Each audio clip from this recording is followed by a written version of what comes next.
2018 MVP. He had 6 top 5 MVP finishes, 3 second place MVPs, 1 third place. He was 6 first team All-NBAs. He was the highest non-MJ or Wilt scorer ever for one season.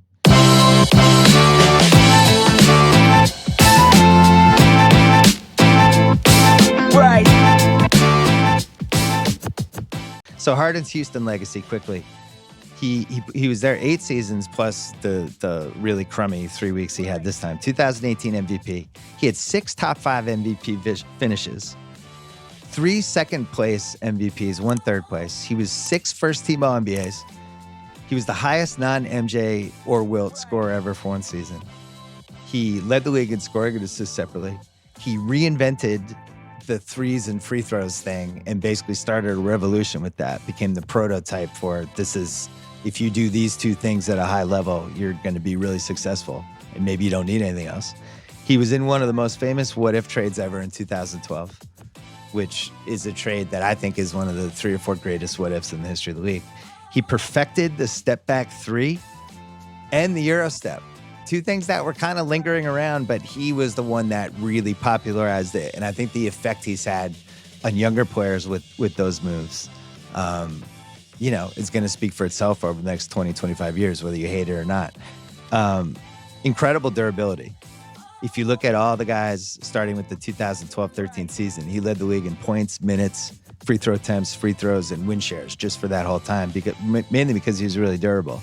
He got market corrected by Steph and the Warriors in a lot of different ways, right? If they don't get Durant in 2016, he's in the finals at least one of those years. And just in general, they were always kind of the slightly inferior version of the Warriors during that whole stretch, even before Durant got there. And then I think you go down with that run he had, and you look at that team in general, that team was really close. There's no shame in that. And that's why I defended Daryl, because it's no shame in having the 3rd best team for a few NBA seasons in a row and a team that came really close a couple of times to winning it all.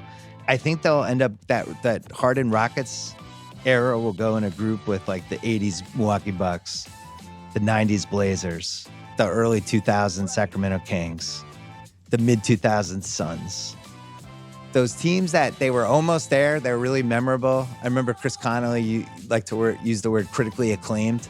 The critically acclaimed team. In this case, the critics kind of hated watching the Rockets, but what they were able to do, short of winning a championship, was they were really influential. So all of that's great. Now, we talked when we did the Book of Basketball podcast on Harden last year, me and Zach Lowe. We talked about how his playoff resume was basically the elephant in the room.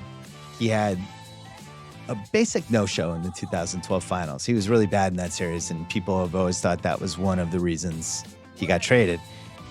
Since 2013, he was 3-8 in Houston's elimination games. Stats were not great. He got knocked out of the playoffs at home in 3 straight postseasons.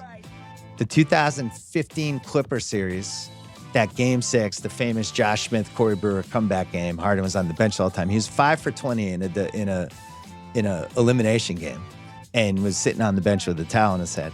2017 against San Antonio Game 6, 2 for 11, 10 points. And people were wondering, does this guy have a concussion? 2018 against Golden State, those last 2 losses, he was 6 for 25 from 3, 22 for 51 field goals, 14 turnovers in 2 games that could have sent them to the title. And then in the 2019 Game 6, which is the Steph Curry game, as we came to know it, where they don't have Durant and Curry just goes into Houston and they clinch the finals again, and he's just unbelievable in the second half of that game. Harden had 35 points, 11 for 25, so that was probably the best one. Then last year with the Lakers, they win the first game, and they're just awful the rest of the series, and they have no fight, and you could see them giving up as it went along. This stuff's always going to be mentioned with Harden. It just is. It's going to be mentioned the same way that with George Gervin on the Spurs, it was always going to be mentioned. How with Julius Erving on the Sixers, if they didn't win that title in '83, it always would have been thrown in his face that on the Sixers, he never came through in the postseason when it mattered. What's interesting, and I made this point on the Russillo pod, I'm going to make it again. Going to the Nets kind of removes his fatal flaw, right?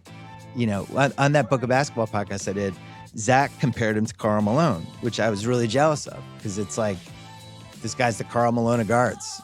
Year after year, incredible resume, first team All-NBA as an MVP, clearly one of the best 5-6 players in the league, but in the playoffs, you don't trust him. You don't know what you're going to get. And the playoff performance doesn't seem to match the regular season performance for whatever reason.